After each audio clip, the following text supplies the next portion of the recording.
শায়দ বন্ধ করে দিচ্ছে।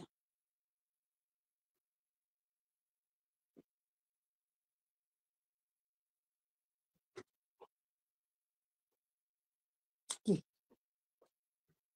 ডাকছো? ডাকছো? আমার ডাকছো? না, এমনি বলছে। হ্যাঁ, হ্যালো, কথা শোনা যাচ্ছে?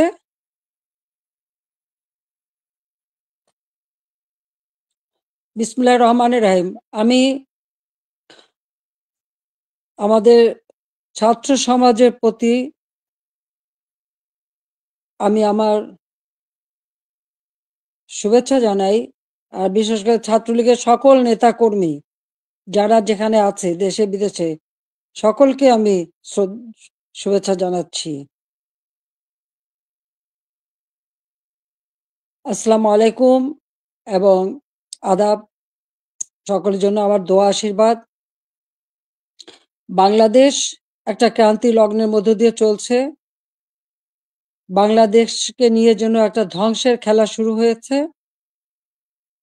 যে বাংলাদেশটা সারা বিশ্বের কাছে উন্নয়নের রোল মডেল ছিল, উন্নয়নের বিস্ময় ছিল, সেই বাংলাদেশের আজকে চরমভাবে ধ্বংস করে আজ একটা জঙ্গি সন্ত্রাসীদের দেশ হিসেবে পরিণত করা হয়েছে।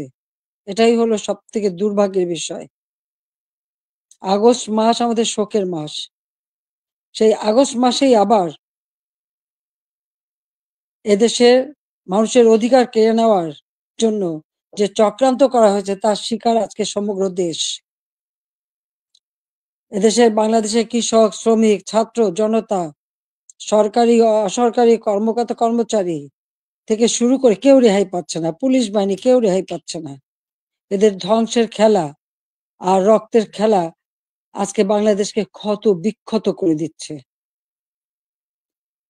তোমাদের মনে আছে ২০১৮ সালে ছাত্রদের একটা কোটা আন্দোলন শুরু হয়। আমি তো সে আন্দোলন আমি তাদেরকে কিছুই বলিনি, বরং কোটা বন্ধ করে দিয়েছিলাম। তাদের দাবি পূরণ করেছিলাম। এরপরে মুক্তিযোদ্ধা কয়েকটা পরিবার একটা কোর্টে মামলা করে, তার একটা রায় হয়। সেই রায়ের যখন কোটা আবার চালু করে, আমরা সরকারের পক্ষ থেকেই রিট করে সেটা স্থগিত করে দিই। প্রকৃতপক্ষে আর কোটা আন্দোলন বা কোটা ইস্যুটাই ছিল না। কিন্তু এটা যে কোটা আন্দোলন ছিল না, এটা যে ছিল একটা ভিন্ন ষড়যন্ত্র, সেটা আমি বারবার বলেছি। এটা ছিল সেই একজন ক্ষমতার লোভী, তার মেটিকুলাস ডিজাইনের একটা অংশ। সেই অংশ হিসেবে সে ছাত্র হত্যা করেছে, জনগণকে হত্যা করেছে, আওয়ামী লীগের নেতাকর্মী হত্যা করেছে, পুলিশ হত্যা, সাংবাদিক হত্যা, সাংস্কৃতিক কর্মী হত্যা, সারা দেশটাকে ক্ষত বিক্ষত করা, অর্থনীতিকে ধ্বংস করা। আমাদের মহান নেতা জাতির পিতা বঙ্গবন্ধু শেখ মুজিবুর রহমান তার জীবনটাকে উৎসর্গ করেছেন বাংলার জনগণের জন্য। সেই ছাত্র জীবনে যখন পাকিস্তানি শাসকরা আমাদের মাতৃভাষায় কথা বলার অধিকার কেড়ে নেয়, তারই প্রতিবাদ তিনি করেছিলেন। ঢাকা বিশ্ববিদ্যালয়ে তিনি আইন বিভাগের ছাত্র ছিলেন। আর এই প্রতিবাদ করবার জন্যই তিনি বাংলাদেশ ছাত্রলীগ প্রতিষ্ঠা করেন ১৯৪৮ সালের ৪ঠা জানুয়ারি। এবং বাংলাদেশ ছাত্রলীগ, তমুদ্দুন মজলিস সহ আরো কয়েকটি প্রগতিশীল রাজনৈতিক দল নিয়ে ভাষা সংগ্রাম পরিষদ গঠন করেন। সেই ভাষা আন্দোলনে আমাদের যারা শহীদ হয়েছেন, আমি তাদের আজকে স্মরণ করি। সালাম, বরকত, জব্বার যারা জীবন দিয়েছেন, রক্তের অক্ষরে বলে গেছেন, আমরা মায়ের ভাষায় কথা বলতে চাই। আর এই আত্মত্যাগের মধ্য দিয়ে আমাদের যাত্রা শুরু। ধাপে ধাপে জাতির পিতা বঙ্গবন্ধু শেখ মুজিব এই বাংলাদেশের জনগণকে স্বাধীনতার চেতনায় উদ্বুদ্ধ করেন, এবং তারই নেতৃত্বে আমরা পেয়েছি স্বাধীনতা, পেয়েছি মুক্তিযুদ্ধে বিজয়। আমি জাতির পিতা বঙ্গবন্ধু শেখ মুজিবুর রহমানের প্রতি শ্রদ্ধা জানাচ্ছি। শ্রদ্ধা জানাই জাতীয় চার নেতার প্রতি, ৩০ লক্ষ শহীদের প্রতি, ২ লক্ষ মা বোনের প্রতি। মুক্তিযোদ্ধাদের জানাই সশ্রদ্ধ সালাম। একটা যুদ্ধ-বিধ্বস্ত দেশের দায়িত্বভার নিয়েছিলেন বঙ্গবন্ধু শেখ মুজিব। মাত্র ৩ বছর ৭ মাসের মধ্যে সে যুদ্ধের ভয়াবহতা কাটিয়ে ওঠেন। ধ্বংসস্তূপের উপর দাঁড়িয়ে যে যাত্রা শুরু করেছেন শূন্য হাতে, সেই বাংলাদেশকে তিনি মাত্র ৩ বছর ৭ মাসের মধ্যে একটা স্বল্পোন্নত দেশে উন্নীত করেন। সে সময় যখন বাংলাদেশের মানুষের শান্তি শৃঙ্খলা ফিরে আসে, মানুষ একটু সুন্দর জীবনের স্বপ্ন দেখতে শুরু করে, ঠিক তখন আসে আঘাত। ৭৫ ১৫ই আগস্ট।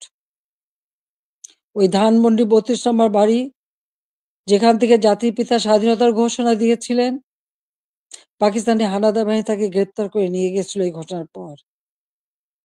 তখন এই বাড়িটা তারা লুটপাট করেছিল, কিন্তু আগুন দিয়ে পোড়ায়নি, ভাঙেনি।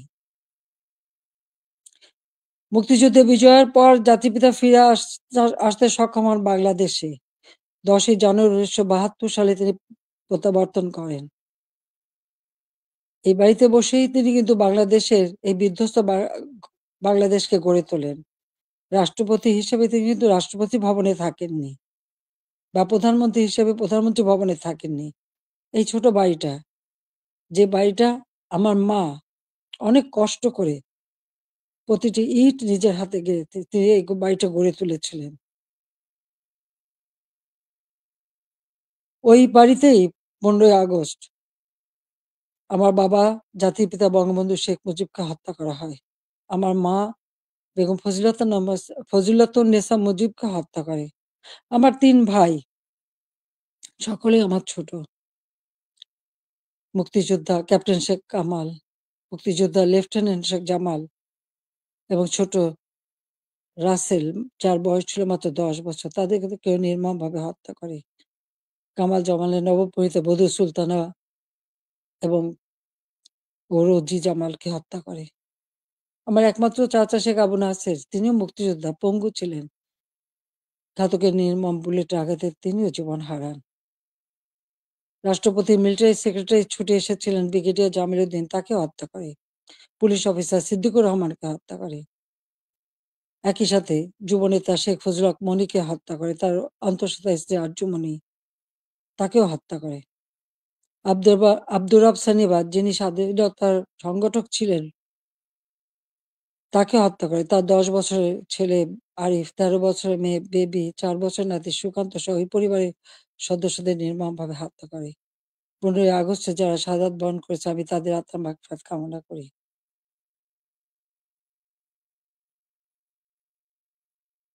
বাংলাদেশের ইতিহাসের সাথে ছাত্রলীগের ইতিহাস জড়িত।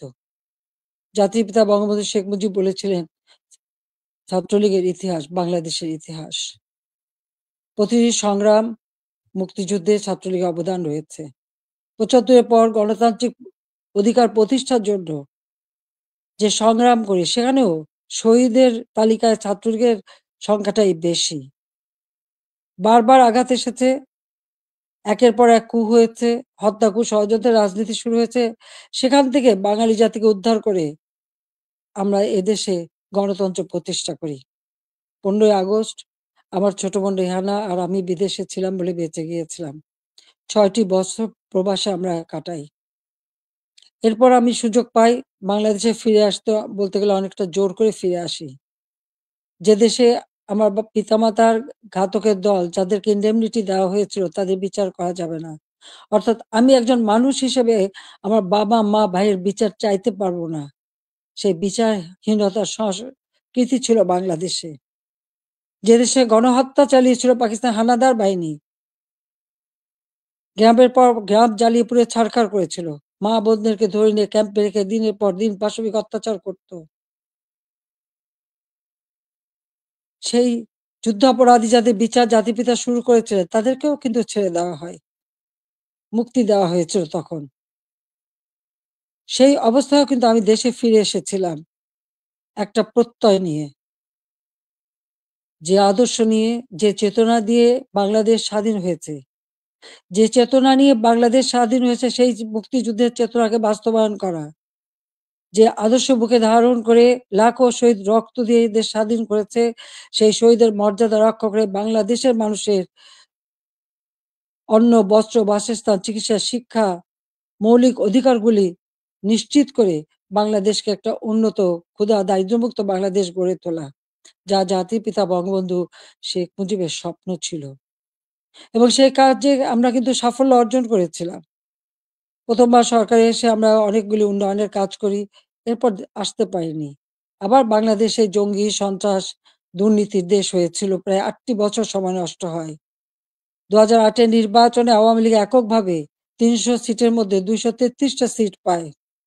বাংলাদেশের মানুষের আস্থা, বিশ্বাস অর্জন করে সরকার গঠন করি। ২০০৯ সাল থেকে ২০২৪ সাল এই বাংলাদেশ উন্নয়নশীল দেশের মর্যাদা পায়। যখন আমরা জাতির পিতার জন্মশতবার্ষিকী ২০২০ সালে এবং স্বাধীনতার সুবর্ণ জয়ন্তী ২০২১ সালে উদযাপন করি, তখনই কিন্তু বাংলাদেশ উন্নয়নশীল দেশের মর্যাদা পায় এবং জাতিসংঘ স্বীকৃতি দেয়। জাতির পিতা বঙ্গবন্ধু শেখ মুজিবের সেই ঐতিহাসিক ৭ই মার্চের ভাষণ, সে ভাষণও ইউনেস্কো বিশ্ব প্রামাণ্য দলিলে স্থান করে দেয়। কারণ যে ভাষণ পৃথিবীর বিভিন্ন দেশে সামরিক, অসামরিক নেতারা ভাষণের মধ্য দিয়ে মানুষকে উজ্জীবিত করেছে, সেই ভাষণগুলির মধ্যে প্রায় ২৫০০ বছরের সকল ভাষণের মধ্যে জাতিপিতা বঙ্গবন্ধু শেখ মুজিবের ভাষণটি সর্বশ্রেষ্ঠ ভাষণ হিসেবে গণ্য হয়। আন্তর্জাতিক প্রামাণ্য দলিলে তার স্থান পেয়েছে। বাংলাদেশে এখন জাতির পিতা বঙ্গবন্ধু শেখ মুজিবের ভাষণ নিষিদ্ধ করেছে, কিন্তু আন্তর্জাতিকভাবে তো তার স্বীকৃতি পেয়েছে। ২১শে ফেব্রুয়ারি সারা বিশ্বে আন্তর্জাতিক মাতৃভাষা দিবস হিসেবে স্বীকৃতি পেয়েছে, যেটা আওয়ামী লীগ সরকার এসেই আমরা সেই উদ্যোগ নিয়েছিলাম এবং ইউনেস্কো কর্তৃক সেটা স্বীকৃতি পেয়েছিল। বাংলাদেশের উন্নয়ন, এটা তো শুধু, একথা তো কেউ বলতে পারবে না যে উন্নয়নটা শুধুমাত্র আমরা একটি দলের জন্য করেছি। এই উন্নয়নটা সারা দেশের মানুষের জন্য। আমরা দেশের ছেলে মেয়েদের, আমাদের ভবিষ্যৎ প্রজন্ম, তরুণ সমাজ, যারা এদেশের একদিন কর্ণধার হবে, তাদের জন্য মানসম্মত শিক্ষার পরিবেশ আমরা তৈরি করেছিলাম, যেখানে ছিল অনবরত সেশন জট। সেখান থেকে মুক্ত করে আমরা শিক্ষার পরিবেশ তৈরি করি। সাথে, সাথে ব্যাপকভাবে যাতে তরুণ সমাজের কর্মসংস্থান সৃষ্টি হয় তার জন্য আমি সমস্ত কিছু বেসরকারি খাতে উন্মুক্ত করে দিই। আমাদের দেশে মাত্র একটা টেলিভিশন ছিল, একটা রেডিও ছিল। কোনো মোবাইল ফোন ছিল না, ডিজিটাল ফোন ছিল না। ডিজিটাল বাংলাদেশ গড়ে তোলা এবং টেলিভিশন, রেডিওকে বেসরকারি খাতে উন্মুক্ত করে দেওয়া। ব্যাংক, বিমান থেকে শুরু করে প্রতিটি প্রতিষ্ঠান বেসরকারি খাতে উন্মুক্ত করে দিয়েছিলাম একটা লক্ষ্য নিয়েই, যে আমাদের তরুণ সমাজের কর্মসংস্থানের ব্যবস্থা হবে, সেই লক্ষ্য নিয়েই। আমাদের দেশের উন্নয়নের যত পরিকল্পনা আমরা নিয়েছি, সে পরিকল্পনাগুলি ছিল একেবারে গ্রাম পর্যায় পর্যন্ত। আমার গ্রাম, আমার শহর। সেভাবে যেন প্রত্যেকটা গ্রাম গড়ে ওঠে এবং প্রত্যেকটা গ্রামের মানুষ যেন নাগরিক সুবিধা পায়, সেই ব্যবস্থাও আমরা করেছিলাম। ডিজিটাল বাংলাদেশ গড়ে তুলব, প্রতিটি ইউনিয়ন পর্যায় পর্যন্ত আমরা ডিজিটাল সেন্টার খুলে দিই। সেখানে কর্মসংস্থানের ব্যবস্থা হয়। আমাদের দেশে একসময় মানুষ কোনো ইন্টারনেট ব্যবহার করত না। আজকে ১৩ কোটি মানুষ কিন্তু ইন্টারনেট ব্যবহার করে। মোবাইল ফোন ছিল না। সেই মোবাইল ফোনও উন্মুক্ত করে দিই এবং এখন ১৮ কোটি সিম ব্যবহার হয় এবং এর জন্য আমরা ট্রেনিং এর ব্যবস্থা করি। কম্পিউটার ট্রেনিং ইনকিউবেশন সেন্টার করে দিয়েছি। স্কুলে কম্পিউটার ল্যাব তৈরি করে দেওয়া হয়েছে। বিশ্ববিদ্যালয়ে বিনামূল্যে ইন্টারনেট সার্ভিস ব্যবস্থা করা হয়েছে। Wifi connection, broadband connection, Bangabandhu satellite ১ আমরা উৎক্ষেপণ করেছি। আধুনিক প্রযুক্তি জ্ঞান সম্পন্ন জাতি গড়ে উঠুক, সেটাই চেয়েছি। বিজ্ঞান প্রযুক্তি বিশ্ববিদ্যালয় ৯৬ সালে সরকার এসেই নির্মাণ করি। যাতে করে বিজ্ঞানের দিকে মানুষ ঝোঁকে, গবেষণায় প্রতি মনোযোগী হয়। কারণ বিজ্ঞানের বিকাশ ছাড়া কখনো কোনো দেশ উন্নতি লাভ করতে পারে না। সেজন্য এই ব্যবস্থা আমরা নিয়েছিলাম। এরপরে টেক্সটাইল বিশ্ববিদ্যালয়, ফ্যাশন ডিজাইন বিশ্ববিদ্যালয়, ডিজিটাল বিশ্ববিদ্যালয়, ইসলামিক আরবি বিশ্ববিদ্যালয়, আ এভিয়েশন এবং আম এয়ারোস্পেস বিশ্ববিদ্যালয় থেকে শুরু করে কৃষি বিশ্ববিদ্যালয়, বহুমুখী বিশ্ববিদ্যালয় আমরা করে দিয়েছি। মেডিকেল বিশ্ববিদ্যালয়, সবগুলি কিন্তু আওয়ামী লীগের করা, আওয়ামী লীগের হাতে গড়া। একটার পর একটা ইনস্টিটিউট করে দিয়েছি। ব্যাপকভাবে কর্মসংস্থান সৃষ্টি করেছে। পাবলিক সার্ভিস কমিশনে প্রতি বছর নিয়মিত পরীক্ষা হওয়া শুরু করে। ছেলেমেয়েরা যথাযথভাবে মেধার ভিত্তিতেই কিন্তু চাকরি পেয়েছে, কাজ পেয়েছে। কর্মসংস্থান ব্যাংক প্রতিষ্ঠা করে দিয়ে যেখান থেকে বিনা জামানতে ঋণ নিয়ে সবাই যেন কাজ করতে পারে, কর্মসংস্থান ব্যবস্থা যাতে হয়। ব্যাপক হারে যেন বিদেশি বিনিয়োগ আসে, সেই সুযোগ আমরা সৃষ্টি করে দিই এবং সেই বিনিয়োগ এসেছে। ২০০৯ সালে সরকার এসে আমি প্রেক্ষিত পরিকল্পনা প্রণয়ন করি ২০১০ থেকে ২০২১। যার লক্ষ্য ছিল বাংলাদেশকে আরো উন্নত করা, বাংলাদেশের মানুষের জীবন মান উন্নত করা, আধুনিক বিশ্বের সঙ্গে যাতে তাল মিলিয়ে চলতে পারে সেই ব্যবস্থা করা এবং সেটাই আমরা কিন্তু করেছিলাম। আজকে আমাদের এটা বললে চলবে না যে মুক্তিযুদ্ধ, জাতির পিতা বঙ্গবন্ধু শেখ মুজিবের অবদান এবং গণতন্ত্র প্রতিষ্ঠার সংগ্রাম, এর সবকিছুই কিন্তু আমাদের আন্দোলন সংগ্রামের ফসল। জাতির পিতা বঙ্গবন্ধু শেখ মুজিব যদি এদের স্বাধীন না করতেন, তাহলে আমরা কোথায় থাকতাম? পাকিস্তানের একটা প্রদেশ। পাকিস্তান আমলে একজন বাঙালি কিন্তু সেক্রেটারি হতে পারেনি। একজন বাঙালি কিন্তু মেজর জেনারেল পর্যন্ত যেতে পারেনি, মাত্র মেজর হিসেবেই থাকতে পারত। একজন মাত্র কর্নেল ছিল। পাকিস্তান আমলে কিন্তু আমাদের শিক্ষার কোনো উচ্চশিক্ষার সুযোগই ছিল না। এমনকি বিদেশে যেতে হলে ওই পাকিস্তানের রাজধানীতে যেয়ে বিদেশের আমাদের পাসপোর্ট এবং ভিসা নিতে হতো। আন্তর্জাতিক ফ্লাইট করাচি থেকে নিতে হতো। সেটা আমার নিজের অভিজ্ঞতা আছে। ৬৯ সালে যখন আমি বিদেশে যাই, ওই করাচিতে যেয়ে থেকে ভিসা নিয়ে তারপর যেতে হয়েছে। কিন্তু দেশ স্বাধীন হবার পরে তো সেটা ছিল না। আমদানি-রপ্তানি ব্যবসা পূর্ববঙ্গে কেউ করতে পারত না। ওই পাকিস্তানে যেয়েই করতে হতো। কিন্তু আমরা স্বাধীনতা অর্জন করতে পেরেছি বলেই সকল সুযোগ আমরা পেয়েছি। আমাদের ছেলেমেয়েরা উচ্চ শিক্ষার সুযোগ পেয়েছে। আমাদের মুক্তিযুদ্ধের ইতিহাস, আমাদের গৌরবের ইতিহাস, আমাদের বিজয়ের ইতিহাস। এই ইতিহাস কেউ মুছে ফেলতে পারবে না। আমি জানি এটা মুছে ফেলার চেষ্টা হচ্ছে। সংবিধানকে ধ্বংস করা, জাতীয় পতাকা ধ্বংস করা, অনেক চেষ্টাই করা হয়েছে। কিন্তু লাখো শহীদের রক্তের বিনিময়ে যে পতাকা পেয়েছি, যে সংবিধান পেয়েছি, যে স্বাধীনতা পেয়েছি, তা ওই কয়েকজন বুলডোজার দিয়ে ভেঙে গুঁড়িয়ে দেবে এ শক্তি তাদের হয়নি এখনো। এটা তাদের দুর্বলতার প্রকাশ।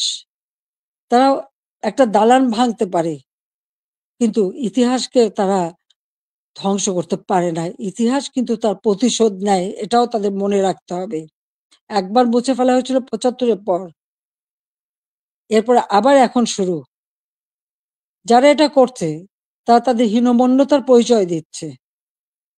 তাদের কাছে বোধহয় বাংলাদেশের স্বাধীনতাটা পছন্দ হয় না। ওই পাকিস্তানিদের মানে অধীনে থাকা আর তাদের পদলেহন করাটাই তাদের বোধহয় পছন্দ। আজকে অন্তত আমরা বলতে পারি, জাতির পিতা স্বাধীনতার পর যুদ্ধ বিধ্বস্ত দেশ যখন গড়ে তোলেন, তখনও কিন্তু ছাত্রছাত্রীদের বিনামূল্যে বই দিতেন, বিনামূল্যে কাপড়-চোপড় দিয়েছেন। প্রত্যেক বাড়ি, বাড়ি ত্রাণ সামগ্রী পৌঁছে দিয়েছেন। বাংলাদেশের মানুষের কল্যাণে তিনি কাজ করে দিয়ে গেছেন এবং পথ দেখিয়ে দিয়ে গেছেন। আর তারই পদাঙ্ক অনুসরণ করে আমরা বাংলাদেশ পরিচালনা করে বাংলাদেশকে কিন্তু উন্নত করেছি। আজকে আমরা বিনামূল্যে পুস্তক দিতাম ১লা জানুয়ারি। আমার প্রশ্ন, এবছরে কেন এখনো বই দিতে পারল না? ফেব্রুয়ারি মাস শুরু হয়ে গেছে, এখনো বই দিতে পারেনি। অথচ কোভিডের সময় যখন অর্থনৈতিক মন্দা বিশ্বব্যাপী, তখনও আমরা ঠিক ১লা জানুয়ারি আমাদের শিক্ষার্থীদের হাতে বই তুলে দিয়েছিলাম সময় মতো। তাদের পড়াশোনা, স্কুলে যাওয়া বন্ধ ছিল, অনলাইনে পড়াশোনা করা বা টেলিভিশনের মাধ্যমে একটা ক্লাসগুলি সেটা তুলে ধরা তাদের কাছে। ঘরে বসে আমার ঘর আমার স্কুল, এই কর্মসূচি বাস্তবায়নের মাধ্যমে পড়াশোনা যাতে অব্যাহত থাকে সেই ব্যবস্থাই আমরা করে দিয়েছিলাম। প্রত্যেকটা শিক্ষা প্রতিষ্ঠান একেবারে প্রাইমারি লেভেল থেকে নিয়ে শুরু করে সবগুলি কিন্তু উন্নতি আমরা করেছি। মাদ্রাসার শিক্ষার উন্নতি করেছি, স্বীকৃতি দিয়েছি। কমই মাদ্রাসাকেও আমরা স্বীকৃতি দিয়েছি এবং অনেক মাদ্রাসা আমরা সরকারিকরণ বা সেগুলি আমরা স যাতে আমাদের সব রকম সহযোগিতা পায় সেই ব্যবস্থাও আমরা করে দিয়েছি। আমাদের শিক্ষার যাতে কোনোমতে ক্ষতি না হয়, প্রত্যেকটা ছেলেমেয়ে যাতে স্কুলে যেতে পারে। প্রাইমারি শিক্ষা আমরাই প্রতিষ্ঠিত করি এবং সেই সাথে, সাথে মায়ের নামে আমরা একটা বিশেষ অনুদান পাঠাতাম বাচ্চাদের স্কুলে পাঠানোর জন্য। উপবৃত্তি দেওয়া, বৃত্তি দেওয়া এবং উচ্চশিক্ষার সুযোগ করে দেওয়া। সেই পদক্ষেপ আমরা নিয়েছিলাম। যাতে আমাদের গরিব মেধাবী ছেলেমেয়েরা যথাযথভাবে পড়াশোনা করতে পারে, সেই সুযোগটা আমি করে দিয়েছিলাম। ৪ কোটির উপর শিক্ষার্থী এই সুযোগ পেত। এমনকি বঙ্গবন্ধু মেমোরিয়াল ট্রাস্ট, আমরা যখন দেশে ফিরে আসি ওই বাড়িটি আমরা তো ব্যক্তিগত কাজে ব্যবহার করিনি। ৩২ নম্বরের বঙ্গবন্ধু ভবন আমরা ২ বোন জনগণকে দান করে দিয়েছিলাম বঙ্গবন্ধু মেমোরিয়াল ট্রাস্ট করে। এবং সেখানে একটি মিউজিয়াম করেছিলাম সেই স্মৃতি রক্ষার জন্য। আর সেই ট্রাস্টের মাধ্যমে ছাত্রছাত্রীদের আমরা বৃত্তি দিতাম। কম করে হলেও ৫০০ টাকা, উপরে ২,০০০ টাকা। মেডিকেল ইঞ্জিনিয়ারিং পর্যন্ত যারা পড়তো সকলের জন্য এই বৃত্তি উন্মুক্ত ছিল। ১৮০০ শিক্ষার্থীকে আমরা বৃত্তি দিতাম। তাছাড়া অনেক দুস্থ এবং গ্রেনেড হামলা আহত, নিহত পরিবার তাদেরকে মাসোহারা দিতাম। কোভিডের সময় এই বঙ্গবন্ধু মেমোরিয়াল ট্রাস্ট থেকেই ৫ কোটি টাকা দিয়ে আমি ফান্ড করে দিয়েছিলাম প্রাইম মিনিস্টার অফিসে। যেখান থেকে কোভিডে যারা আক্রান্ত তাদের সহযোগিতা করা। আমরা ভূমিহীন গৃহহীনদের ঘরবাড়ি করে দিই। বঙ্গবন্ধু মেমোরিয়াল ট্রাস্ট থেকে ৫ কোটি টাকা দিয়ে আমি বিশেষ তহবিল গঠন করে দিই। যেখানে জমি পাওয়া যেত না, সেই জমি ক্রয় করে ভূমিহীন গৃহহীন মানুষকে ঘরবাড়ি করে দেওয়া। যাদের ঠিকানা ছিল না, তাদের আমি ঠিকানা দিয়েছিলাম। এমনকি এই আশ্রয়ণ প্রকল্পের থেকে পুলিশের চাকরিও পেয়েছে আমাদের অনেক ছেলেমেয়ে। কারণ তাদের ঠিকানা হয়েছিল। আগে তাদের ঠিকানা ছিল না। 58টা জেলা ভূমিহীন গৃহহীন মুক্ত করেছিলাম। আমাদের লক্ষ্য ছিল যে আমরা সমগ্র জেলায় কোনো মানুষ ভূমিহীন গৃহহীন থাকবে না, সকলের একটা মর্যাদা থাকবে। ঢাকা শহরে বস্তিবাসীর জন্য আমি ফ্ল্যাট বাড়ি নির্মাণ করে সেখানে তাদের থাকার ব্যবস্থা ভাড়া ভিত্তিক, বস্তিতে যে ভাড়া দিত সেই ভাড়া দিয়েই যা থাকতে পারে সেই ব্যবস্থা করেছি। আমাদের দেশের যারা সুইপার, হরিজন, দলিত শ্রেণী তাদেরকে ফ্ল্যাট বাড়ি নির্মাণ করে দিয়েছি এবং আমাদের বেদে, কুষ্ঠরোগী, হিজড়া প্রতিটি অনগ্রসর যারা তাদের জন্য বিনামূল্যে ঘর এবং তাদের জীবন জীবিকার ব্যবস্থা আমরা করে দিয়েছি। বাংলাদেশে আমি যখন 96 সালে সরকার গঠন করি মাত্র 1600 মেগাওয়াট বিদ্যুৎ ছিল। আমি 4300 মেগাওয়াটে উন্নীত করেছিলাম। কিন্তু পরবর্তীতে 8 বছর পর যখন আবার সরকারে আসি তখন পেয়েছিলাম মাত্র 3200 মেগাওয়াট। আমরা উদ্যোগ নিই, ঘরে ঘরে বিদ্যুৎ দেব, প্রতিটি ঘর আলোকিত করব। আমাদের কথা রেখেছি। প্রত্যেক ঘরে ঘরে আমরা বিদ্যুৎ পৌঁছে দিয়েছিলাম, প্রতিটি ঘর আলোকিত করেছিলাম। আমাদের লক্ষ্য ছিল যে একটি মানুষও কুঁড়ে ঘরে বাস করবে না, নিদেন পক্ষে একটা টিনের ঘরেও হলেও তাদের দেব। সেটা কিন্তু আমরা দিতে পেরেছি এবং এর পরবর্তীতে এসে সেমি পাকা ঘর আমরা দিয়ে দিয়েছি যাতে মানুষ বাঁচতে পারে। খেলাধুলায় আরো আগ্রহী যাতে হয়, ক্রিকেট টেস্ট ম্যাচ সেটাও আমার সময় অর্জন করা এবং সেই সঙ্গে সঙ্গে তাদের ট্রেনিং করানো। ক্রিকেট, ফুটবল বা দেশীয় খেলা, হকি প্রত্যেকটা খেলার সুযোগ আমরা করে দিয়েছি এবং ছেলেমেয়ে উভয়ই সুযোগ পেত। আমাদের সে প্রাইমারি স্কুলে মেয়েদের জন্য বঙ্গমাতা গোল্ড কাপ টুর্নামেন্ট এবং ছেলেদের জন্য বঙ্গবন্ধু শেখ মুজিব গোল্ড কাপ টুর্নামেন্টের মাধ্যমে সেই ছোট্টবেলার থেকে যাতে তারা খেলতে পারে সেই ব্যবস্থা আমরা করে দিয়েছি। আজকে কি দুর্ভাগ্য আমাদের! আমাদের মেয়েরা ফুটবল খেলতে যেয়ে সারা অনেক দেশ থেকে কিন্তু তারা জয়ী হয়ে এসেছে, বাংলাদেশের সুনাম করে এসেছে। আজকে আমাদের দেশে তারা খেলতে পারছে না। কেন?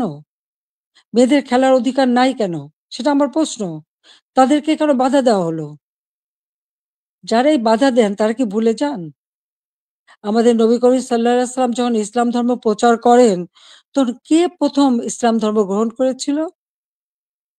ইসলাম ধর্ম গ্রহণ করেছিল একজন নারী। তিনি বিবি খাদিজা। তিনি ১ম ইসলাম ধর্ম গ্রহণ করেন। সে কথাটা তাদের ভুললে চলবে না। মায়ের পেটেই সন্তান জন্ম নেয়। আর সেই মায়ের জাতিকে অবমাননা করা কেন? সেটা আমার প্রশ্ন। খেলাধুলা, সংস্কৃতি চর্চা, সা সাহিত্য চর্চা, এই সংস্কৃতি তো আমাদের অধিকার, সকলের অধিকার। এখানে নারী পুরুষের কোনো ভেদাভেদ থাকতে পারে না। আর ইসলাম ধর্ম কখনো তা বলে না। কিন্তু আজকে আমরা দেখছি শুধু মেয়েদের খেলতে যে দেওয়া হয় না তা না। শিক্ষকদের লাঞ্ছিত করা হয়। এটা কেমন ধরনের কথা? শিক্ষক আমাদের গুরুজন। তাদের প্রতি আমাদের সম্মান দেখাতে হবে। আর সেই সম্মান যে আমরা দেখাই সেটা তো আপনারা জানেন।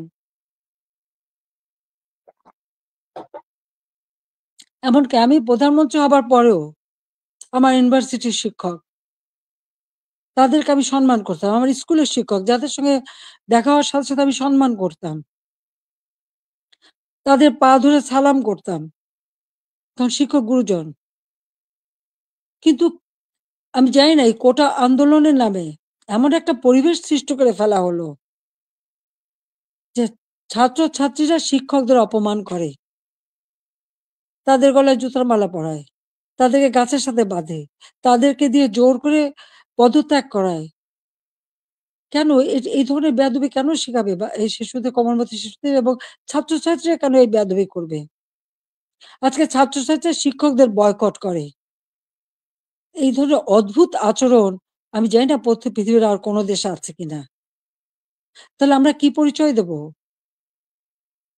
যে দেশের মানুষ ৭১ সালে মুক্তিযুদ্ধে বিজয় অর্জন করে বিজয়ী জাতি হিসেবে সারা বিশ্বে সম্মান পেয়েছে, আজকে সেই দেশের মানুষ কাছে কোথায়? কোথায় সেই সম্মান? যে দেশটাকে আমি জাতির পিতা বঙ্গবন্ধু শেখ মুজিবের আদর্শ বুকে নিয়ে যে বাংলাদেশকে আমি উন্নয়নশীল দেশের মর্যাদা এনে দিয়েছিলাম। আমাদের অর্থনীতি, আন্তর্জাতিকভাবে ৩৫তম অর্থনীতির দেশ হিসেবে স্বীকৃতি পেয়েছে। দারিদ্র্যের হার ৪১ ভাগ থেকে আমি ১৮.৭ ভাগে নামিয়ে এনেছিলাম। হতদরিদ্র ২৫ ভাগ থেকে আমি ৫.৬ ভাগে নামিয়ে এনেছিলাম। আমাদের সাক্ষরতার হার ৪৫ ভাগ থেকে ৭৮.৮ ভাগে উন্নীত করেছিলাম।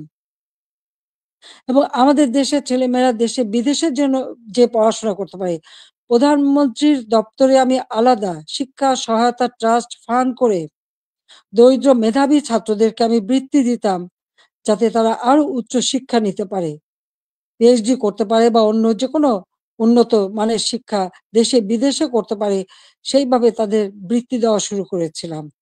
কেন করেছিলাম? আমাদের তরুণ প্রজন্মের ভবিষ্যতের জন্য। কারণ যারা এদেশ একদিন দায়িত্ব নেবে, তারা যেন সুষ্ঠুভাবে দেশকে এগিয়ে নিয়ে যেতে পারে, সেই লক্ষ্য নিয়েই তো। আজকে আমি দেখি শিক্ষার অধিকার থেকে বঞ্চিত করা হচ্ছে। বিভিন্ন বিশ্ববিদ্যালয় থেকে ছাত্রদের বের করে দেওয়া হচ্ছে। তাদের সার্টিফিকেট বাতিল করা হচ্ছে। তাদের শিক্ষাবর্ষ কেড়ে নেওয়া হচ্ছে। কি অপরাধ তাদের? আমরা যখন বৃত্তি দিয়েছি, আমরা যখন মানুষকে সহযোগিতা করেছি, আমরা তো কোনো দল দেখিনি। দল মত নির্বিশেষে মেধাবী যারা তারাই চাকরি পেয়েছে, তারাই সুযোগ পেয়েছে। তাদের জন্য আমি করেছি। আমি প্রধানমন্ত্রী হিসেবে মানুষকে মানুষ হিসেবেই দেখেছি। হ্যাঁ, একটা দেশে মাল্টি পার্টি সিস্টেম থাকে, বহুদলীয় গণতন্ত্র। সেখানে সকলের মতের ভিন্নতা থাকতে পারে। কিন্তু তার মানে এই না যে সকলের অধিকার থেকে কেড়ে নিতে হবে। ছাত্রদের শিক্ষার অধিকার, এটা ছাত্রদের অধিকার। দল মত নির্বিশেষে সকলের অধিকার। সেই অধিকার থেকে কাউকে বঞ্চিত করা, এর থেকে অন্যায় আর কিছু হতে পারে না। কিন্তু দুর্ভাগ্যের বিষয় যে আমরা দেখি সেই বৈষম্যহীন আন্দোলনের মাধ্যমেই আজকে বৈষম্য সৃষ্টি করা হচ্ছে। ছাত্রদের শিক্ষার অধিকার থেকে বঞ্চিত করা হচ্ছে। শিক্ষকদের অপমান করা হচ্ছে। শিক্ষা প্রতিষ্ঠানগুলির পরিবেশ নষ্ট করা হচ্ছে। কেন এই অবস্থা থাকবে? বাংলাদেশে ২০২৪ সালে যে ঘটনা ঘটলো, সেখানে পুলিশদের পিটিয়ে হত্যা করা। একটা অন্তঃসত্ত্বা নারী পুলিশ যে বারবার বলছে, ভাই আমাকে মারবেন না, আমার পেটে বাচ্চা। মানুষ এত অমানুষ হয় কিভাবে যে তাকে পিটিয়ে হত্যা করা হলো? আগুন দিয়ে পুলিশ ফাঁড়িতে জ্বালিয়ে দেওয়া এবং সেখানে আগুন দিয়ে পুড়িয়ে ফেলা। মানুষকে মেরে পা বেঁধে ঝুলিয়ে রাখা, ঠিক কসাইখানায় পশু জবাই দিয়ে যেমন পা বেঁধে ঝুলিয়ে রাখে, সেইভাবে তাদের ঝুলিয়ে রাখা। যারা এমনকি তাদেরকে এমনভাবে অপমান করা, কাপড় খুলে নিয়ে তাদেরকে একেকজনকে কিভাবে বেইজ্জতি করা। যারা এইসব ঘটনা ঘটে তাদের মধ্যে কি এতটুকু মানবিকতা নেই? এতটুকু শালীনতাবোধ নেই? কি করে একটা মানুষ এভাবে মানুষকে অত্যাচার করতে পারে? আমরা তো ১৫ বছর ৭ মাস তো ক্ষমতায় ছিলাম। এইভাবে তো আমরা কাউকে অপমান করিনি বা এভাবে দলীয়করণ আমরা করিনি। ব্যবসা-বাণিজ্য আজকে কেউ করতে পারছে না। ব্যবসায়ীদের উপর অনবরত আক্রমণ, গ্রেপ্তার, কলকারখানা বন্ধ, হাজার শ্রমিক বেকার হয়ে যাচ্ছে। আজকে কৃষক চাষ করতে পারছে না। সার নেই, বিদ্যুৎ নেই, সেচ দিতে পারে না। এই অবস্থা তো বাংলাদেশে ছিল না। আমি তো এই অবস্থা রেখে আসিনি। বাংলাদেশে মানুষের খাদ্য নিরাপত্তা নিশ্চিত করেছি। উত্তরবঙ্গে মঙ্গা লেগেই থাকতো, সেখানে মঙ্গা দূর করেছি। যারা একবেলা খাবার পেত না, অন্তত ৩ বেলা তারা খাবার পেত। বিদেশ থেকে পুরনো কাপড় এনে পরানো হতো। কই আওয়ামী লীগ সরকার আসার পর তো বিদেশ থেকে পুরনো কাপড় এনে পরানো লাগেনি। অন্ন, বস্ত্র, বাসস্থান, চিকিৎসা, শিক্ষা সব ব্যবস্থাই তো করেছিলাম। কমিউনিটি ক্লিনিকের মাধ্যমে ৩০ প্রকার ঔষধ বিনামূল্যে দেওয়া হতো। আন্তর্জাতিক মানের চিকিৎসা সেবা দেওয়ার জন্য আন্তর্জাতিক মানের হাসপাতাল তৈরি করেছি। বেসরকারি খাতে উন্মুক্ত করে দিয়েছি। প্রায় ৪৪,০০০ মতো নার্স নিয়োগ দিয়েছি, ২২,০০০ ডাক্তার নিয়োগ দিয়েছি। মানুষের সেবা মানুষ যাতে পায় সেই ব্যবস্থাই আমরা নিয়েছি। কিন্তু আজকে যেন সব বৃথা হয়ে গেল। অপরাধটা কি আমার? আমি সেটা জানতে চাই। যারা আমাকে স্বৈরাচার বলেন, গণহত্যা বলেন, আজকে আমার জিজ্ঞাসা আজকে যে বাংলাদেশের যে অবস্থা চলছে, এই যে পুলিশ হত্যা, আওয়ামী লীগের প্রায় 400 মতো নেতাকর্মীকে নির্মমভাবে হত্যা করা হয়েছে। হাত কেটে, পা কেটে, গলা কেটে হত্যা করা। ছাত্র, যুবক, মহিলা কেউ তো ছাড়া পাচ্ছে না। ছেলেকে পায় না বলে মাকে গ্রেপ্তার করা, মাকে গাছের সাথে বেঁধে অপমান করা, জায়নামাজের উপরে কুপিয়ে মারা অথবা আগুন দিয়ে পুড়িয়ে ফেলা। এ কি বর্বরতা? এ কোন ধরনের বর্বরতা? তো এরা কারা? এরা কি গণহত্যাকারী না? এরা কি স্বেচ্ছাচারী না? একজন যাকে সবথেকে বেশি সহযোগিতা আমি করেছিলাম, গ্রামীণ ব্যাংকের ম্যানেজারের পদ, ৬,০০০ টাকা বেতনের চাকরি ৯০ সালে পেয়েছিলেন। আমি ৯৬-তে সরকার আসার পরে এই গ্রামীণ ব্যাংকে ৪০০ কোটি টাকা দিয়ে এই গ্রামীণ ব্যাংকটাকে আমি দাঁড় করিয়ে দিই। শুধু তাই না, গ্রামীণ ফোনের ব্যবসাটাও ওই ডক্টর ইউনূসকে দিয়েছিলাম। আমার কাছে বারবার ধর্ণা দিয়েছিল। বলেছিল ওখান থেকে যে লাভ হবে সেই লাভের অংশ যাবে গ্রামীণ ব্যাংকে। তা কিন্তু যায়নি। বরং এগুলি বেচেই খেয়েছে, মানি লন্ডারিং করেছে, দুর্নীতি করেছে এবং তার ক্ষমতার লোভ আজকে বাংলাদেশকে ধ্বংসের দিকে নিয়ে এসেছে। একটি মানুষের ক্ষমতার লোভ বাংলাদেশকে জ্বালিয়ে পুড়ে ছারখার করে দিচ্ছে। তার মধ্যে কি এতটুকু মনুষ্যত্ব বোধ নেই? কৃতজ্ঞতা বোধ নেই? যেই তার উপকার করে তার উপরেই, তার মাথায় আঘাতটা করতে হবে। কেন? ক্ষুদ্র ঋণ আন্তর্জাতিকভাবে স্বীকৃত ছিল না। এই ডক্টর ইউনূসেরই অনুরোধে আমি নিজে তার সম্মেলনে উপস্থিত হই, যেখানে স্পেনের রানী কুইন সোফিয়া এবং হিলারি ক্লিন্টন তারা উপস্থিত হন। আমি উপস্থিত ছিলাম বলে প্রধানমন্ত্রী হিসেবে, এবং ক্ষুদ্র ঋণ জাতিসংঘে যাতে স্বীকৃতি পায় সে ব্যবস্থাও আমি করেছিলাম। কিন্তু কত বড় বেইমান মুনাফিক যে তার ক্ষমতা লোভ এমন পর্যায়ে চলে গেল যে সে আমাকে আর রেহানাকে হত্যা করার পর্যন্ত পরিকল্পনা করলো, এবং তার বক্তৃতায় তিনি ধরা পড়ে গেছেন। বিল ক্লিন্টনের ফাউন্ডেশনে সে মোটা টাকা দেয়। আমাদের দেশে কোনো দুর্যোগ দুর্বিপাকে কোনোদিন মানুষকে এক পয়সা সাহায্য করেনি, কিন্তু সেখানে তিনি মোটা টাকা দিয়েছিলেন। আপনারা দেখেছেন গত সেপ্টেম্বর মাসে জাতিসংঘ যখন যায় সেখানে বিল ক্লিন্টন ফাউন্ডেশনে দাঁড়িয়ে ইউনূস সাহেব কি বক্তৃতা দিলেন? যে এই আন্দোলন, কোটা আন্দোলন, এটা কোনো ছাত্র জনতার আন্দোলন ছিল না। এটা ছিল তার মেটিকুলাসলি ডিজাইনড আন্দোলন, যা তার মাস্টার মাইন্ডের মাধ্যমে করা। ওই মাহফুজ আলমকে তার পরিচয় করে দিয়েছিল মাস্টার মাইন্ড হিসেবে। তার অর্থটা কি?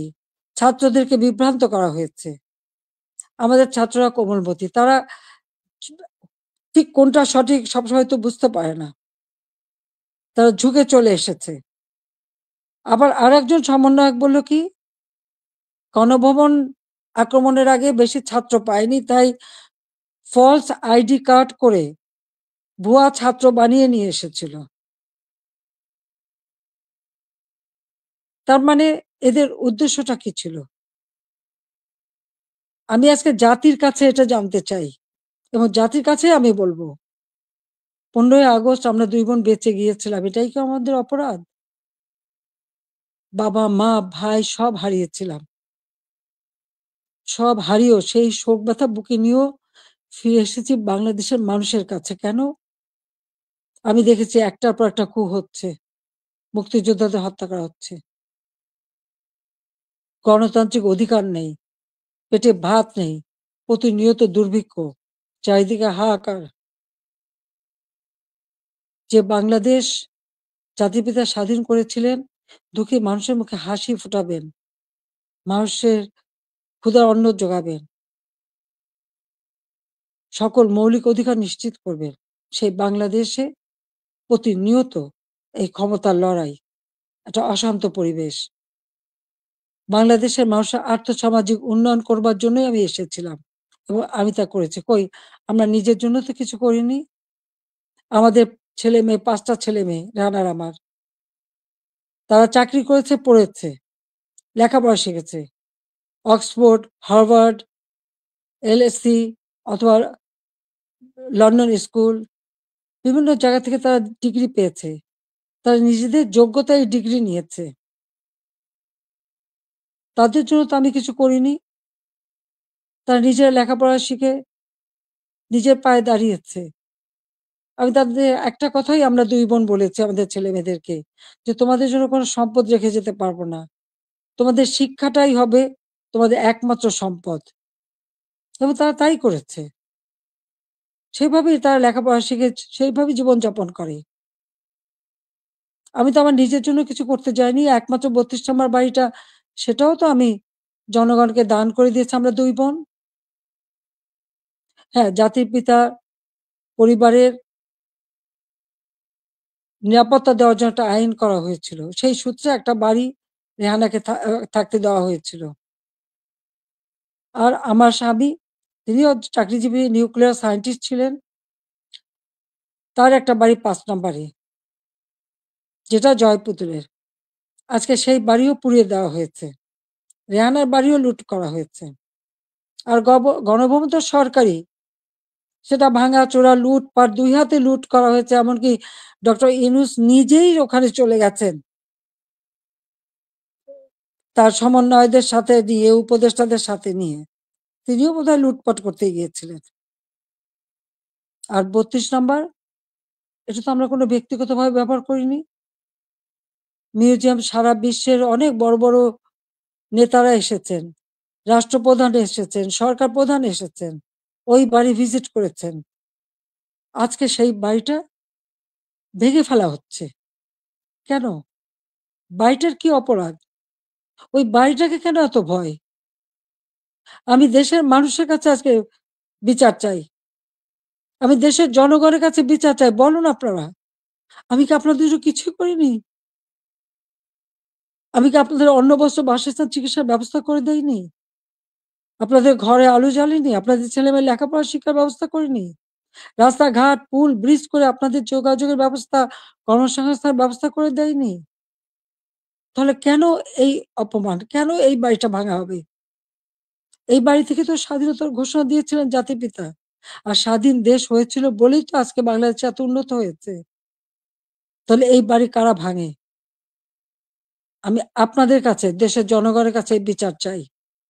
আমি ছাত্র সমাজের কাছেও এটা বলবো যে, যারা বিভ্রান্ত করে তোমাদেরকে বিভ্রান্তির পথে নিয়ে গিয়েছিল, ওই সাধারণ ছাত্রছাত্রীদের প্রতি তো আমাদের কোনো রাগও নেই, কোনো অভিযোগও নেই। কারণ আমি জানি তোমাদের এই বয়সটাই এরকম। কিন্তু সকলে তো এর মধ্যে ঢোকেনি তো। যারা আজকে এই ধরনের ধ্বংস করছে, যারা মানুষ হত্যা করেছে, তারা তো খুনি হিসেবে চিহ্নিত হবে। এখানে সাধারণ ছাত্রছাত্রীদের কোনো দায়বদ্ধতা নেই। কাজেই আমি মনে করি যে এর থেকে সাধারণ ছাত্রছাত্রীদের দূরে থাকা ভালো। এদের এই ধ্বংসযজ্ঞে যেন অংশ না নেয়। বরং লেখাপড়ার পরিবেশ ফিরে আসুক, আরো উন্নত জীবন তোমরা পাও, আমি সেই দোয়াই করি। কিন্তু যে ইতিহাস আমাদের রক্তের অক্ষরে লেখা, সেই ইতিহাস ভুললে পরে নিজেদের অস্তিত্ব থাকবে না। সেই ইতিহাস ভুললে পরে আমরা বিশ্বে মাথা তুলে দাঁড়াতে পারবো না, চলতে পারবো না। ১৫ই আগস্টের পরে আমরা পারতাম না। খুনের জাতি হিসেবে পরিচিত ছিল এই দেশ। ভিক্ষার জাতি হিসেবে পরিচিত ছিল। প্রাকৃতিক দুর্যোগের দেশ হিসেবে পরিচিত ছিল। আমি সেখান থেকে বাংলাদেশকে উন্নত করে উন্নয়নের রোল মডেল হিসেবে সারা বিশ্বে বাংলাদেশের সম্মান নিয়ে এসেছিলাম। সারা বিশ্ব বাংলাদেশের উন্নয়নকে বিস্ময় বলে পরিচয় করত। তারা বিস্ময় বলে স্বীকার করত। কিন্তু ২০২৪ সালের এই আগস্ট মাস থেকে আজকে বাংলাদেশ আবার সেই ধ্বংসের দেশ। আমার একটা প্রশ্ন, জুলাইয়ের ১৫ তারিখ থেকে যত রকমের হত্যাকাণ্ড, পুলিশ হত্যা, আওয়ামী লীগ নেতাকর্মী হত্যা, ছাত্র হত্যা, শিশু হত্যা, যত হত্যা হয়েছে, কেন ইন্ডেমনিটি দেওয়া হলো? অপরাধ করলে অপরাধীদের শাস্তি পেতে হবে। যারা অগ্নিসংযোগ করা হলো, ওই মেট্রো রেল, তারপরে এক্সপ্রেসওয়ে, ফ্লাইওভার বা প্রত্যেকটা বিটিভি থেকে শুরু করে প্রতিটি প্রতিষ্ঠানে যে আগুন দেওয়া হলো, এবং সেটা সমন্বয়ক একজন বলেছে, পুলিশ হত্যা না করলে আর মেট্রো রেলে আগুন না দিলে নাকি বিপ্লব সফলতা। কিসের বিপ্লব? এই হত্যাযজ্ঞ ধ্বংসলীলাই কি বিপ্লব? বিপ্লবের অর্থ বোঝে? তারা নিজেরাই স্বীকার করছে। আর সেখানে তাদেরকে ইন্ডেমনিটি দেওয়া হয়েছে। অপরাধ যারা করে তারাই দায় মুক্তি পায়। আর অপরাধী, তাদের বিচার কিন্তু একদিন না একদিন হবেই। এটা সকলের মনে রাখতে হবে। তো আমি আজকে এখানে ছাত্র সমাজ আছে, আমি সবাইকে বলবো, অন্তত মনোযোগী হও পড়াশোনায়, নিজের পায়ে দাঁড়াও, নিজের পিতামাতাকে সম্মান করো, শিক্ষকদের সম্মান করো, নিজের শিক্ষা প্রতিষ্ঠান, এই প্রতিষ্ঠান কোনো জঙ্গিদের হাতে তুলে দিও না। এই শিক্ষার অনেক কষ্ট করেই আমরা শিক্ষার পরিবেশ এনেছিলাম, যেখানে প্রতিদিন বোমাবাজি আর অস্ত্রের ঝনঝনানি ছিল, সেখান থেকে মুক্ত করে চমৎকার পরিবেশ করে দিয়েছিলাম, কোনো সেশন জট ছিল না। কিন্তু আজকে আবার সেই সেশন জট, আজকে আবার একটা দুঃসময় যাচ্ছে। আমাদের এই তরুণ সমাজই পারে এখান থেকে পরিবর্তন আনতে। যে চেতনা নিয়ে লাখো শহীদ রক্ত দিয়েছে, সে চেতনাকে ধ্বংস হতে দিও না। তাহলে নিজেরা বিদেশেও মুখ দেখাতে পারবে না, দেশেও না। মানুষের ধিক্কার ছাড়া কিছু জুটবে না। কাজে সকলে সাধারণ শিক্ষার্থীদের বলবো, তোমরা দেশকে ভালোবাসো, দেশের মানুষকে ভালোবাসো, মানুষের কল্যাণে কাজ করো। আর ওই যারা জঙ্গি, সন্ত্রাসী, যারা এই অগ্নিসংযোগ, মানুষ হত্যা আর এই ভাঙচুর করতে পারে, ইতিহাস মুছে ফেলতে চায়, তাদেরকে ধিক্কার জানাও। আজকে আবার আমি এখান থেকে বিদায় নেব। তার আগে আমি এটুকুই বলবো, দেশের মানুষের কাছেই আমার জিজ্ঞাসা, যে যারা মানুষ হত্যা করে, যারা ধ্বংসযজ্ঞ চালায়, তারা ফ্যাসিবাদী, না যারা মানুষের কল্যাণ করে, অন্ন বস্ত্র বাসস্থানের ব্যবস্থা করে, ঘরে ঘরে আলো জ্বালে, দেশের মানুষকে উন্নত জীবন দেয়, তারা ফ্যাসিবাদী? কারা স্বৈরাচার? এটা দেশের জনগণই বিচার করবেন। আমি তো আপনাদের কল্যাণে কাজ করেছি, দেশের মানুষের কল্যাণে কাজ করেছি। নিজের দিকে তো তাকাইনি, নিজের কি আছে না আছে সে তো দেখিনি। শুধু আপনাদের কল্যাণের জন্যই সবটুকু উজাড় করে দিয়ে দিন রাত পরিশ্রম করে মাত্র 15 বছরের মধ্যে বাংলাদেশকে উন্নত দেশ করেছি, উন্নয়নশীল দেশের মর্যাদা এনে দিয়েছি, যা বিশ্বে বাংলাদেশের মর্যাদা অর্জন করেছিল। আজকে সব ধ্বংস হয়ে গেছে। তবে আমি এটুকু আশাবাদী, হ্যাঁ, আমাদের যে স্মৃতিটুকু নিয়ে দুই বোন বেঁচে ছিলাম, আজকে সেই স্মৃতিটুকু ভেঙে ফেলা হচ্ছে। এর আগে আগুন দিয়ে পুড়িয়েছে, আজকে ভেঙে ফেলা হচ্ছে। হ্যাঁ, একটা দালান ভেঙে ফেলতে পারে, ইতিহাস মুছতে পারবে না। একবার ভাঙলে আবার আমরা গড়তে পারবো। এই বাংলাদেশ আবার মাথা তুলে দাঁড়াবে। বাংলাদেশের মানুষ আবার বিশ্ব দরবারে মাথা উঁচু করে দাঁড়াবে। আল্লাহ যখন বাঁচিয়ে রেখেছেন, তো নিশ্চয়ই আমার কিছু কাজ বাকি আছে। সেটুকু করার জন্য আল্লাহ বাঁচিয়ে রেখেছেন। নইলে বারবার কেন মৃত্যুর হাত থেকে বেঁচে আসবো? মানুষের দোয়া, উপরে আল্লাহ রাব্বুল আলামিন ওই গ্রেনেড হামলা, গুলি, বোমা সব জায়গা থেকে তো আমাকে রক্ষা করে নিয়ে এসেছেন। এবারেও তো সেই একই অবস্থা। এবার তো একটাই লক্ষ্য ছিল। তার meticulous ডিজাইনই ছিল ইউনূস সাহেবের আমাকে ২ বোনকে হত্যা করা। তারপরেও কিভাবে আল্লাহ আমাদেরকে রক্ষা করেছেন। কাজেই আবার বাংলাদেশ ফিরে আসবে। মুক্তিযুদ্ধের চেতনা গড়ে উঠবে। শহীদের রক্ত কখনো বৃথা যেতে পারে না। এটাই আমার কথা। আমি ছাত্রলীগকে ব্যান্ড করেছে। ছাত্রকে ব্যান্ড করার কোনো অধিকার নেই। কারণ ইউনূস সাহেবের ক্ষমতা দখল সম্পূর্ণ অবৈধ, অসাংবিধানিক। অস্ত্র, অর্থের জোরে মানুষ খুন করে মানুষের লাশের উপর পাড়া দিয়ে সে ক্ষমতায় এসেছে। এভাবে অন্যায় করে যারা ক্ষমতা আসে, এই ক্ষমতা কিছুদিন ভোগ করতে পারে। কারণ নিজে ট্যাক্স দেবে না, মানুষের উপর ট্যাক্সের বোঝা চাপাবে, ভ্যাট বসাবে। জনগণের ভাত দিতে পারবে না, পুলিশের পোশাক বদলায়। পাকিস্তানিদের পোশাকের সাথে মিলিয়ে পোশাক পরায়। কৃষক চাষ করতে পারে না, সার পায় না, সেচ পায় না, শ্রমিক কাজ পায় না, শ্রমিকদের বেকার করে দেয়। অথচ নিজের অর্থ সম্পদ ঠিকই আছে এবং অর্থ পাচার করা অব্যাহত রেখে দিয়েছে। কাজে এ অন্যায় আল্লাহ রাব্বুল আলামিনও সইবে না। এবং বাংলাদেশের মানুষকেও বলবো, আপনারাও এই অন্যায়ের প্রতিবাদ করবেন, প্রতিরোধ গড়ে তুলবেন। বাংলাদেশকে এভাবে ধ্বংস হতে দেবেন না। আমি আছি আপনাদের পাশে। আমি যত দূরেই থাকি না কেন, আমার মন আপনাদের সাথে আছে। আর আপনারা আমার মনের ভিতরে আছেন। বাংলার জনগণকে নিয়ে তো সব শোক ভুলেছিলাম। বাংলাদেশের মানুষকেই তো একটা নিজের পরিবার হিসেবে আমি নিয়েছিলাম। আর সেইভাবে নিজের ছেলে-মেয়েকে স্নেহ-বঞ্চিত করেছি। কিন্তু আপনাদের জন্য দিন-রাত পরিশ্রম করেছি। কাজে আমি আপনাদের কাছেই বিচার চাই, আর আপনাদের সহযোগিতা চাই। যে এই ধ্বংসযজ্ঞ থেকে যেন বাংলাদেশ মুক্তি পায়, এই দমবন্ধ করা পরিবেশ থেকে যেন বাংলাদেশের মানুষ মুক্তি পায়, বাংলাদেশের মানুষ যেন জীবনের নিরাপত্তা পায়, শান্তিতে চলতে পারে, সেটাই আমাদের কামনা, সেটাই আমরা চাই। কাজে আজকে যারা এই ধরনের দুর্বৃত্ত পরায়ণ করছে, এই দুর্বৃত্ত পরায়ণদের হাত থেকে, এই দুর্বৃত্তদের হাত থেকে দেশকে রক্ষা করতে হবে। তার জন্য সকলকেই ঘুরে দাঁড়াতে হবে, প্রতিরোধ গড়ে তুলতে হবে। আসুন সকলে মিলে আবার আমরা আমাদের দেশকে মুক্তিযুদ্ধের চেতনায় গড়ে তুলি। ইনশাআল্লাহ 2041 সালের মধ্যে বাংলাদেশ ক্ষুধামুক্ত, দারিদ্র্যমুক্ত, উন্নত, সমৃদ্ধ, স্মার্ট বাংলাদেশ হিসেবে গড়ে উঠবে এবং সেটা আমরা করতে পারবো ইনশাআল্লাহ। জয় বাংলা, জয় বঙ্গবন্ধু, বাংলাদেশ চিরজীবী হোক। ছাত্রলীগকে ধন্যবাদ আজকে এই সুযোগটা করে দেওয়ার জন্য। তোমরা ভালো থাকো, তোমাদের দোয়া করি। সেই সাথে সাথে সকল ছাত্র সমাজ, তাদের জন্য আমার দোয়া, আশীর্বাদ রইল। সবাইকে আবারও বলবো, মনোযোগ দিয়ে লেখাপড়া শেখো, দেশকে ভালোবাসো, দেশের মানুষকে ভালোবাসো, দেশের কল্যাণে কাজ করো। আমার দোয়া আশীর্বাদ সবসময় তোমাদের জন্য থাকবে। খোদা হাফেজ।